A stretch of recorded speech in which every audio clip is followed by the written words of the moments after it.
हा असला मोठा मासा दादा डोक्यावर का नाचवतो आणि ही नक्की काय रचले व्हिडिओच्या मी नक्की सांगतो. जय मल्हार मंडळी, मी आहे नानादाचं स्वागत करतो तुमचं डेली मिली ब्लॉगचा दिवस 55 आज आपल्याला ऑर्डर होती. तर आपण हे जे शिनाने काढले होते ते रात्री 1 वाजल्यापासून आपण ते स्वच्छ करायला केली सुरुवात. हे मी थरचा थरला रचला होता कारण एका ते गुंतलेले असतात आणि हे फटाफट आपण ऑर्डर ना रात्रीच्या रात्री काढायची होती कारण आम्ही काल 2 दिवस गेले आम्ही हे फक्त काढण्यात आणि हे स्वच्छ करण्यात आमचे गेले.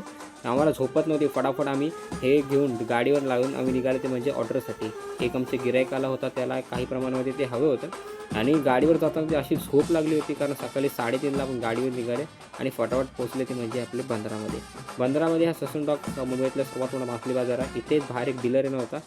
त्यात आम्ही बोललो डीलर येईपर्यंत आपण मासा काय काय बंदरामध्ये आले ते बघायसाठी. एवढं मोठी वाम होती. एकीकडे आपल्या जालीच्या बोटी म्हणजे दालदाच्या बोटी पण आल्या होत्या आणि हा दादा मोठा शिवंती पाकड घेऊन चालला होता म्हणजे बाहेरच्या दिशेने. हे आपले ऑर्डरचे शिनाने हे फटाफट आपण कॅरेटमध्ये दिले आणि त्याला ऑर्डर देऊन आपण घेतली ती म्हणजे डांगोल मस्त कटिंग करून घेतली. ही डांगोलचा काटा आहे हा फक्त आमटासाठी म्हणजे कालवण्यासाठी मस्त लागतो. मग आम्ही निघाले घरच्या दिशेने. याचं चित्र माझ्या म्युन्सिपाल्टीच्या बुकच्या कवरमध्ये नेहमी असायचं.